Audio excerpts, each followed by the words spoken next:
I love you, Cleveland, and I love you, Ohio. And a very pleasant welcome to this week's version of Bonus Time with Drennan here on the Big Play Sports Network. Hi, I'm Bruce Drennan, along with Ryan Smith, my very, very able producer, and we welcome you to this week's show. How you doing, Ryan?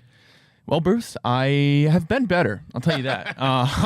For a multitude of reasons. And I don't even have to tell you what they are because you know why they are. Well, we're going to get into detail. I made a decision. I talked to Ryan in between shows during the week. And as you know, we've taken pride in featuring some very good guests here on Bonus Time with Drennan in the past weeks. But I made a decision that I didn't want to feature a guest this week because I have so much with the time allowed in our time slot. I have so much I want to share in my own opinions with you and then bring Ryan in. But I just have so much on the platter since last week's show. So let me begin with that being said with last night's 6-3 loss to the New York Yankees as the Guardians continue their quest to get that curse lifted off their shoulders since 1948. Now the longest team in the major, the longest streak of a team not winning a World Series in the major leagues. But from the get-go of this game last night, it was a bad omen when Judge's mile high. My goodness, I thought it was a ship going into outer space. That thing just never came down. Finally coming down, Rocchio drifting because of the wind, and he couldn't secure it. It ricocheted off the tip of his glove to allow New York to take command of Game 2, as they did in Game 1. Now, meanwhile, Tanner Bybee threw only 39 pitches, and Stephen Vogt yanked him. Despite trailing 3-0 early, though, the Guards had plenty of chances to come back in this one, as they have so many times this year. That's been a trademark for them. And in the fourth inning, they left the bases loaded without scoring. All season, they've been able to have found someone to get that clutch hit and have a chance to make up for the error on the Judge pop-up, and they couldn't deliver. Rocchio had that opportunity with the bags juiced, and he couldn't deliver. However, in the fifth inning, the Guards rallied for 2 to narrow the gap to 3-2, but again left the bags juiced. And then Aaron Judge put the game away with his first postseason home run, a 2-run blast to center field off Gaddis. And that was it. Jose finally connected in the ninth inning off Weaver to make it 6-3. The bottom line to me was the Guards stranded 11 base runners in this game. Again, all season, somebody got a clutch hit for us. And even with the 2 errors resulting in 2 unearned runs, we still would have lost the game 4-3. Now, in Monday's Game 1 5-2 loss, the story was the Yankees pitching was simply better. Taking a 2-0 lead, gone on to win teams that have had a 2-0 lead. I'll get to that in a minute. But in Monday's Game 1, the story with the Yankees pitching was better, and the wild pitches really killed us in that affair.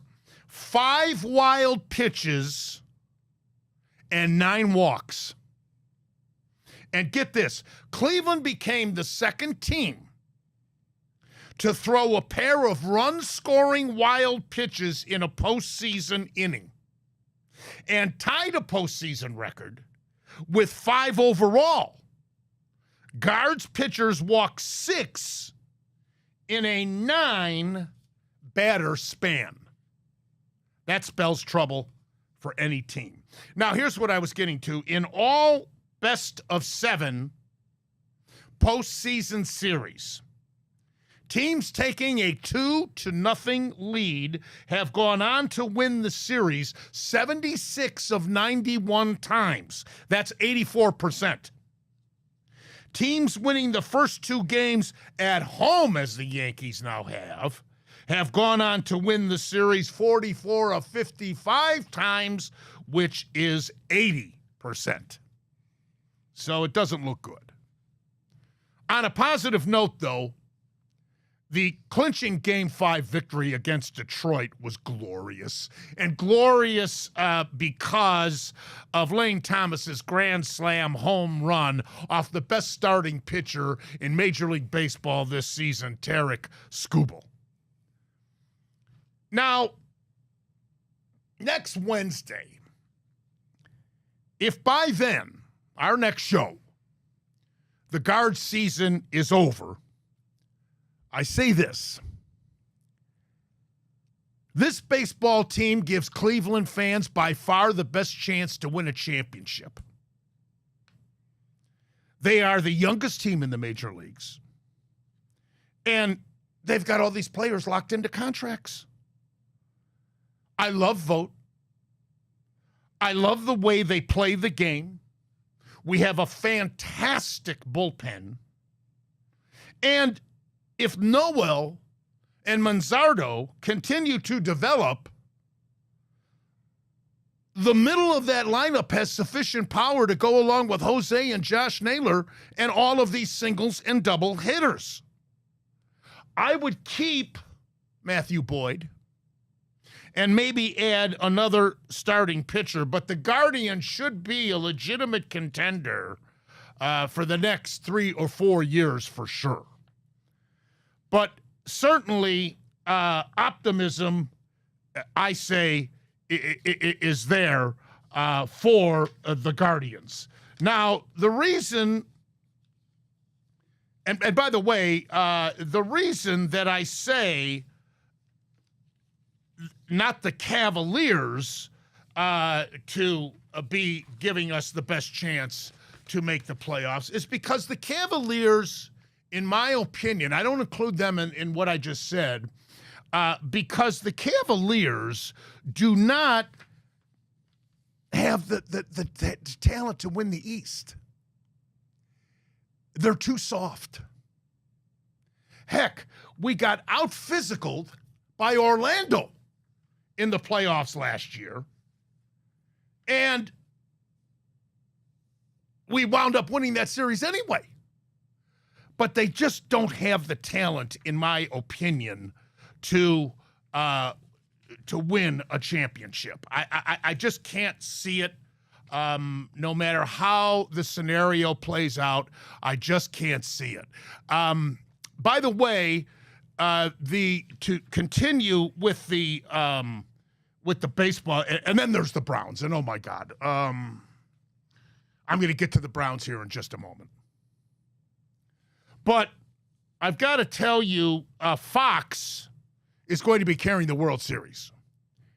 And what they want most is the New York-Los Angeles World Series coast to coast. Although they won't cry if they get New York, New York. But I'm not yet counting the Guards out yet because they have come back all season. But I personally feel that the Dodgers are really the team to beat. I think they're a team of destiny. I truly do. I think that they will prevail against the New York Mets, even though that series shifts tonight to the Apple. But I really believe that the Dodgers are a team of destiny, and an Ohtani versus Judge is what the network is drooling for. I'm not counting out the Guards yet because they have come from behind all season long, but the reality is that the odds are against us, as I stated earlier. So there it is, my take on the baseball, Ryan. I wish I could paint a more positive scenario, but unfortunately, the facts speak for themselves. Well, it's nice to hear some optimism for you, because a lot of people on Twitter and social media, they would say the series is already over. And while there's a very good chance that the Guardians do lose this series and their season ends, this whole season, Bruce, has been such a magical ride. And given the atmosphere surrounding our football team, which we'll talk about in a little bit, it's so nice to see a constantly well-run organization succeed like the Cleveland Guardians have. And we are so grateful to have that organization. Listen, I always go back to preseason expectations. And while we talk about how baseball, once you get in the dance, anything can happen. Yes, that's very true. But nobody had him winning the Central. Few people did. Nobody had him going to the ALCS. Not a shot. This is your first season with a young ball club and a rookie manager in Stephen Vogt. And yes, Stephen Vogt has made managerial mistakes in the playoffs. Of course he has. He's a rookie manager. I mean, he's going against AJ Hinch and Aaron Boone, okay? He's going to get out coached. It happens. But the direction that these Guardians are in right now makes me so happy. And this whole season, if it does conclude by our next show, Bruce, I'm just grateful I've got to witness this. And I think we have all the right parts, especially led by Stephen Vogt, to make this a decade-long success. And I'm just so fortunate that I get 2 more games of Guardians baseball, and they're one of the last 4 teams in it. Yeah, and I don't think we need to add much. All I said was maybe another starting pitcher, another arm. But then again, I'm not giving up on McKenzie. I'm not giving up on Logan Allen. And who knows with Bieber? Yeah, and they Hoynesy reported that they are interested in making that mutual agreement to bring Shane Bieber back. It makes sense for both sides, given that he has a Tommy John. A team's not really going to give him the money that he wants, maybe, so the Guardians can give him more guaranteed money to keep him on the team next year.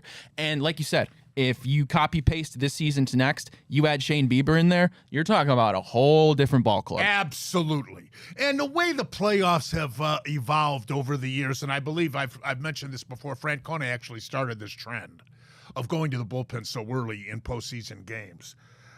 Those starting pitchers and length of starting pitchers, innings eaters, if you will, really applies much more so to the regular season than it does the postseason. Now, with these elaborate bullpens, the way they're made up with these guys that come in and throw 1 inning at 100 miles an hour or close to it. I mean, think about it, Bruce. Hunter Gaddis, Cade Smith, Emmanuel Clase, Tim Herron, these are all young guys, most of them making their first postseason appearances. The future is so bright. Our bullpen was number 1 in the majors, not even close, and it's not going to change much next year. So we'll see what they do as the series shifts back to Cleveland. But again, I think on a positive note, the future is bright for the Cleveland Guardians. All right, now, by the way, did you agree what I said about the Cavaliers?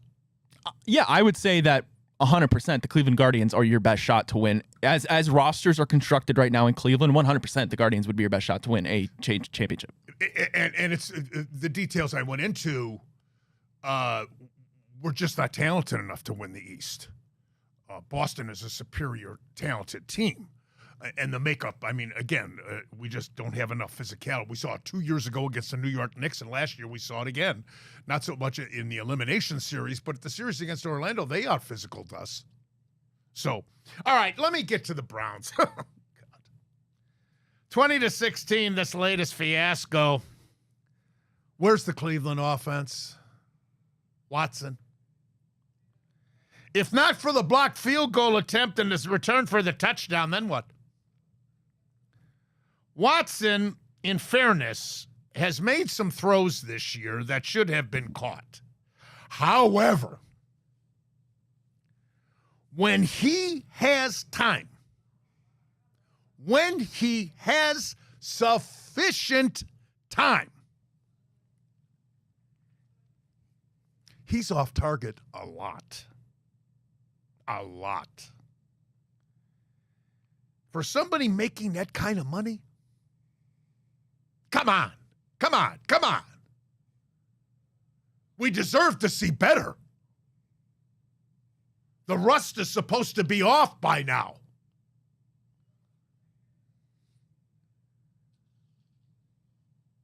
Think of Flacco last year. Pinpoint accuracy. At 39 years old, of course, I'm not saying that he is the future for the Cleveland Browns and that we should have taken him. Of course not.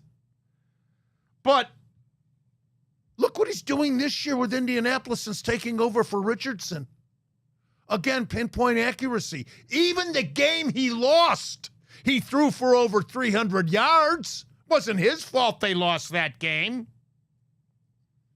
He has had his 8th straight regular season game with at least 2 touchdown passes, leading Indianapolis to another win over Tennessee this past week.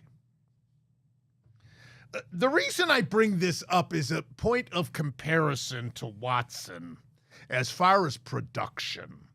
We deserve much better from Watson considering the money that indeed he is making. Now get this. Watson had gone 27 drives in a row before finally converting a third down play this past Sunday. Think of that.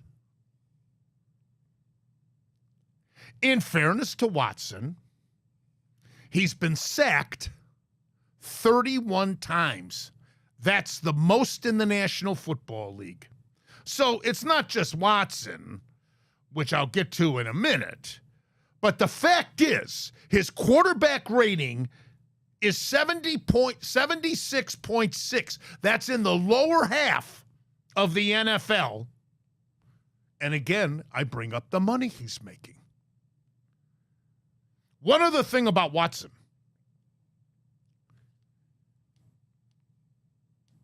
Correct me if I'm wrong. When he came here, it wasn't just his throwing ability that made us excited about the possibility of him taking us to the Super Bowl and being that championship quarterback that we've desperately needed for so long. But it was his legs. I say this to you. I think he's late to react as to when to run to move the chains. Even if it's a second or a fraction of a second. These guys on defense in the NFL are so darn fast. That makes up all the difference they need. He's just a tad slow. He should be making that decision to run for the first down or pick up substantial yardage or good yardage a fraction of a second to a second earlier. Am I wrong about that? We'll bring Ryan in a minute, but I have to make that point. Now, I've touched on this in previous shows. Our so-called Schwartz great defense has given up 152 yards rushing to Las Vegas, the worst rushing team in the National Football League, well over 200 yards to Washington, and 116 this last week to Philadelphia.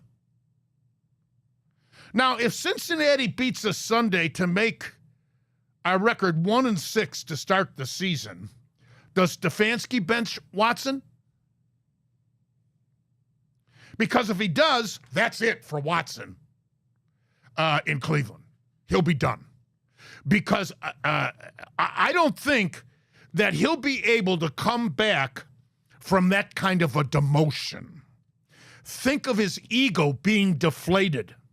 The humiliation, knowing the kind of money that he's making.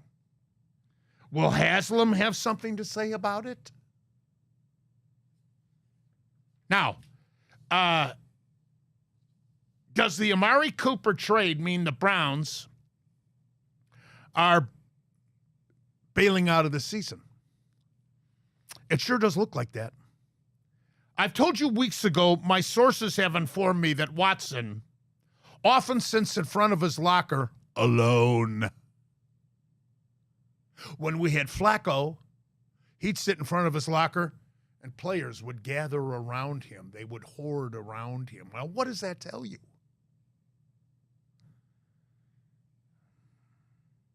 Now, if these losses continue, is Stefanski done?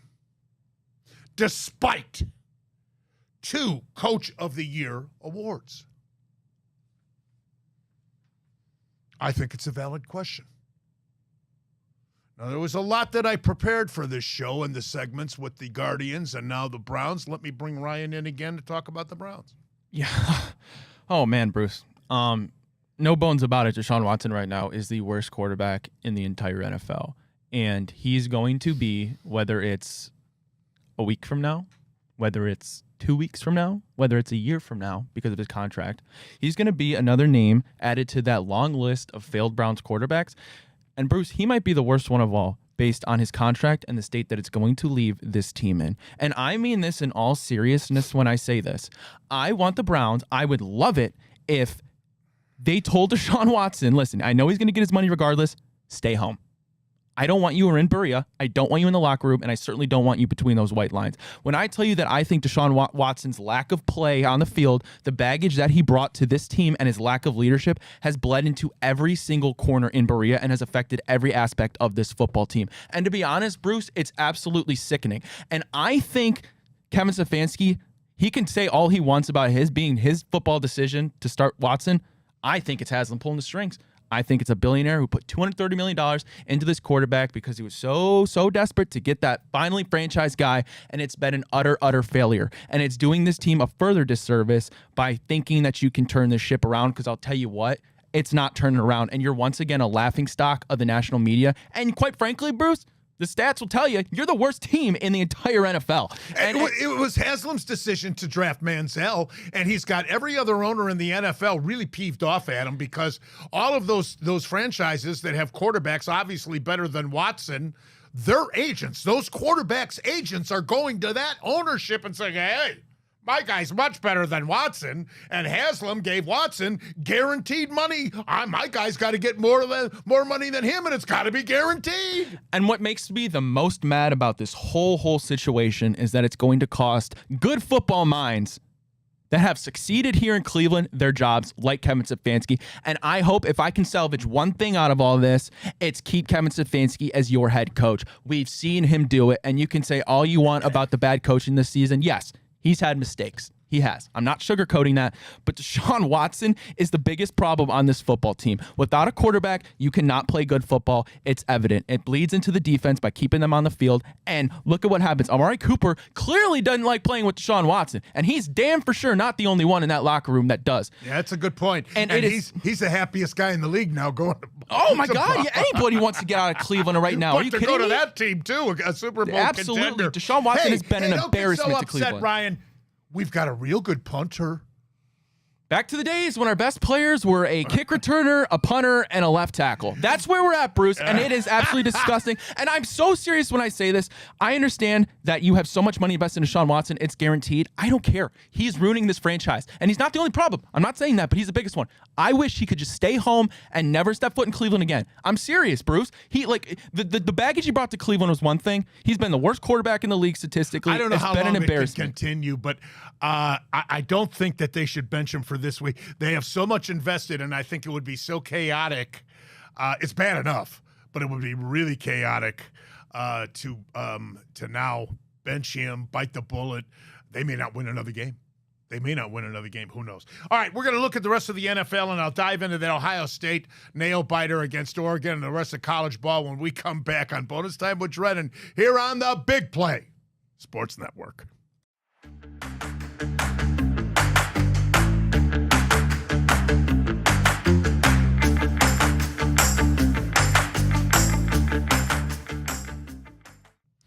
All right, back. Bonus Time with Drennan here on the Big Play Sports Network. I calmed Ryan down during the break and gave him a garage beer. You know, Bruce, what's crazy about us, too, is before we're recording this, obviously, here on Wednesday, I had 2 hours with Matt before you got here, as you know, we do every day. And that's all we talked about. And I'm still mad. What? It's all me and Matt talked about was Deshaun Watson and the Browns, basically. Obviously, we talked about the Guardians, but I was so fed up, and I'm still fed up. Yeah.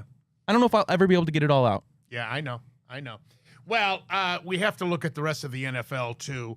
And even though as dismayed as we are about the Browns, Baltimore's really got their act together now after a slow start, 30-23. They beat a good Washington team with that good young quarterback, Daniels. Jackson, 323 yards and a touchdown, and Henry rushed for 132 yards. Baltimore's now 4-2. Pittsburgh, a winner over Vegas, 32-13. I watched some of that game, brought back memories of Franco Harris and the Raiders way before your time, Ryan. Pittsburgh 4-2. Next game for Pittsburgh against the New York Jets. And here's the thing that kills. Do you know that the Jets are a 1.5 point favorite? Is that because of Devontae Adams? I don't get it. I just can't get that. Why is that? Why are they a favorite? 1.5 point favorite. I don't get it. I mean, it has to be the Devontae Adams trade because he's expected to play Sunday. And then I believe also that Mike Tomlin is making the switch at quarterback to Russell Wilson to start. Maybe they expect it to be a slow start for Russell Wilson and company. But again, I mean, Jets offense hasn't been anything to look at. That's true. Cincinnati 17-7 over the Giants. Looks like Burrow and company are getting their act together. 55 yards rushing for Burrow to go along with his, and he had a rushing touchdown. They're now 2-4, and of course they're here in Cleveland, and they are they're a 6.5-point favorite in Cleveland against our Browns. What a disgrace that is. Buffalo, a winner over the New York Jets, 23-20. Allen, 2 touchdown passes, and now Amari Cooper, happiest guy in the NFL, as we said. Buffalo now 4-2. Houston 41, New England 21. Throwback uniforms by New England are awfully pretty with that bright red, but it didn't do them any good. Stroud, 3 touchdown passes. He's 5-1 now. Houston is a contender. They're a contender. I mean, for the AFC Championship, I think.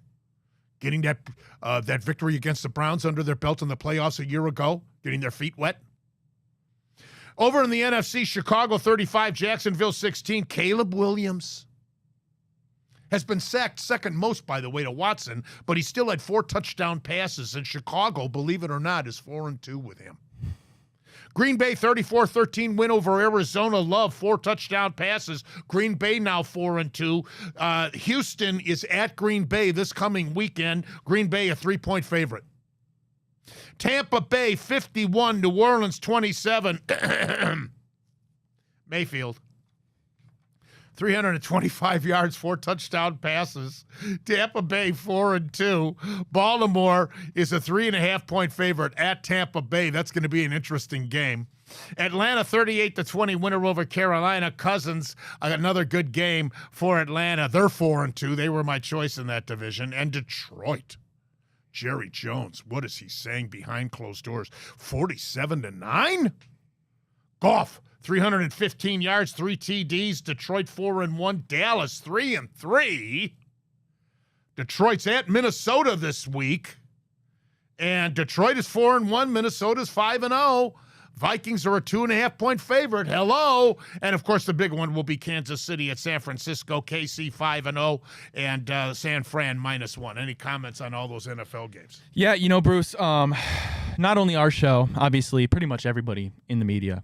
What did we say? We said the AFC North was the best division of football. And don't get me wrong, the Ravens, one of the best teams in the NFL. Steelers, one of the most consistent teams in the NFL. Bengals and Browns bringing that down. But I think it goes without saying, and it's not even close, Bruce, and let me know if you agree with this.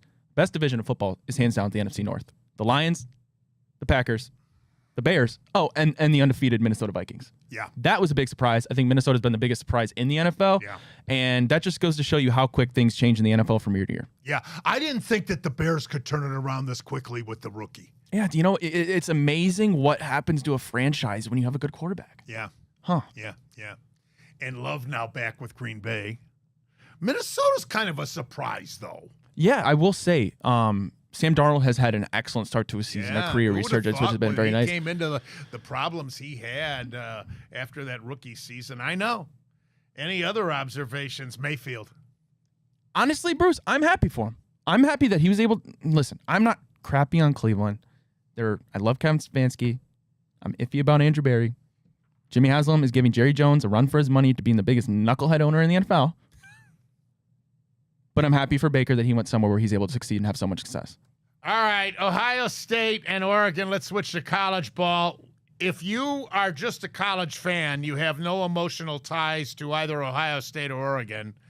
You watch this game. That's and me. You got to. What a great college football game. But I'll tell you what Dan Lanning did at the end of the game really showed up.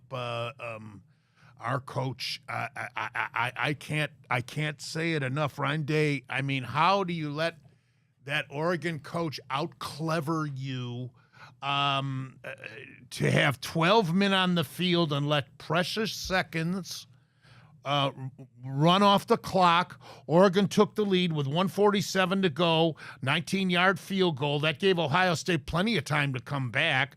3rd and 25 from the 43, and Oregon, timeout, 10 seconds left. An incomplete pass versus the 12 men on the field, 5-yard penalty for illegal substitution, but precious 4 seconds, because that was a live ball foul. That's why. And with 6 seconds left, Howard scrambled, slid, but it was too late and time ran out. Now, I can't help but say Ryan Day has got to take a big portion of the blame for this. Ryan. Yeah, I mean, that's kind of been their MO, right? I mean, Ryan Day in big games, it hasn't been totally great. I mean, it's not like Ohio State played a horrible game. But listen, Oregon is a great team, too. Yeah. They were ranked that high for a reason, and obviously they overtake Ohio State now. Dan Lanning's been a great coach. Oregon's been a great program this last decade. And as you said, being a viewer of a non-Oregon fan and a non-Ohio State fan, I was happy to watch the game. It was great. And credit to Oregon. They got the better of them this time. And what if one of these Pac-12 teams the first year comes in and wins the Big Ten championship like Oregon's in line to do so now? Although it takes some of the luster out during the regular season, because all these teams are going to still make that 12-team playoff. So there's something to be said about that. Oregon's a 27.5-point favorite at Purdue this week, who just lost to Illinois 50-49. Bielema is doing a nice job at Illinois. They only have 1 loss.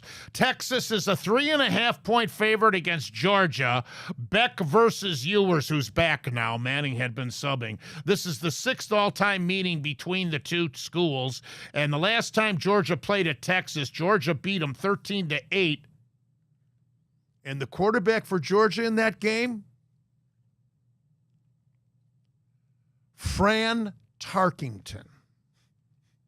That's a little before his time, too. Just a little bit.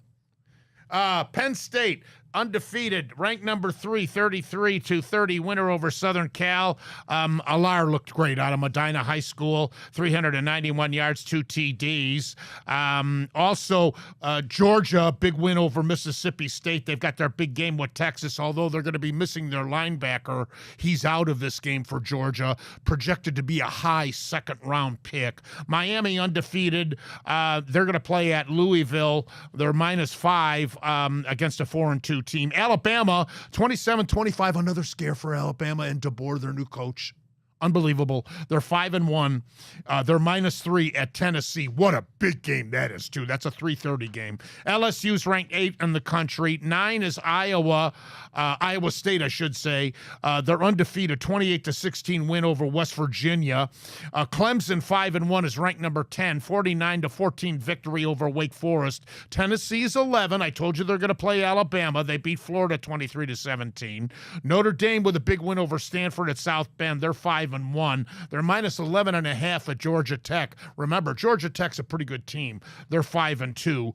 Brigham Young, undefeated, 6-0 with a 41-19 victory over Arizona. Indiana's undefeated at 6-0. They're number 16. Ole Miss has dropped way down to number 18. And another interesting game in the Big Ten will be number 22 Illinois against number 24 Michigan. Games in Illinois, Wolverines are a 3-point favorite. Before we go to break, any comments on that? Yeah, I just want to shout out Army and Navy, man. How about that? 23-25. Bruce, I think I read the last time that both teams were undefeated at this point in the season, 1945.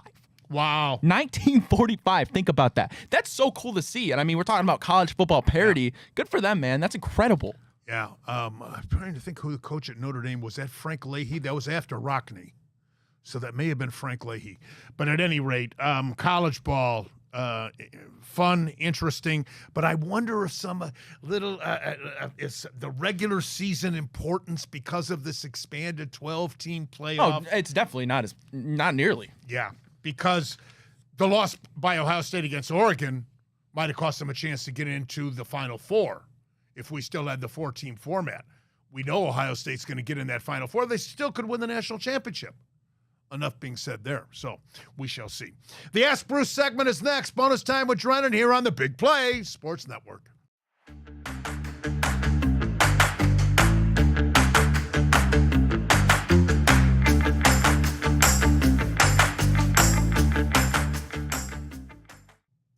So so glad we made the decision this week not to feature a guest. Nothing against our guests. I take great pride in the guests that we do feature on Bonus Time with Drennan here on the Big Play Sports Network. But a lot to get off my chest, and obviously you too. He still needs to calm down. Another garage beer for him, if you would please. Problem is they're not ice cold. We don't have a refrig in this studio, so he's a little slower in putting the suds down. At this point, Bruce, it could be hot. I'll throw one ice cube in it, and it's good enough for me. I might need more than warm one, milk to go to sleep, huh? Yeah, been there before, and I'm there again, as many Cleveland fans are. Alrighty, we'll start here. Hey, Bruce, what's the biggest difference you've noticed between the Guardians and Yankees through the first two games of the American League Championship Series? Well, the Yankees have made less mistakes. Not that they haven't made mistakes. They made mistakes last night, opening up the possibility for us to come back in that game, but we just couldn't get that clutch hit, which we've been doing all season long. The wild pitches, I mentioned it all earlier. The wild pitches killed us in game one. Last night, it was all those stranded runners. And you know what? Our bullpen has been good, but there's been a couple of breakdowns by one guy or two guys in each of these first two games that has caused us some problems. And you can't make those mistakes against the Yankees. They're an opportunistic team. Alrighty, hey, Bruce, is it fair to criticize Jose Ramirez for not showing up in the postseason when it matters the most? Oh, no, that's absolutely ludicrous and ridiculous. I can go through some of the greatest superstars in Major League history. They get into the postseason and they lay an egg. And then every postseason, there's a less heralded player, a much less heralded player, like a Phil Gardner, a Pat Borders, who excels and wins the MVP like Borders did for Toronto. So no, Jose is he's an underrated superstar in my opinion, deserves a lot more national credit and pub. Alrighty, hey Bruce, it seems like the Guardians forget how to play when they see those damn pinstripes. Is this a mental thing that lends to this being such a young ball club? There may be some validity to that. I mean, I remember the first time when I got the television job to do the Indians games with Joe Tate. First time, I'd never been to New York before. And even though I grew up in a big city in Chicago, I had never been to New York. So the first time I went to Yankee Stadium, yeah, it was pretty awesome. And so you could absolutely be a little bit starstruck. These are major leaguers and they're very talented. But as Ryan said, our team is the youngest team in the major leagues. And these guys look around, they go out on that field and then alone. And the New York fans, say what you will about Boston, they're right there too, are the most obnoxious, repulsive fans in all of sports, not just baseball. Alrighty, hey Bruce.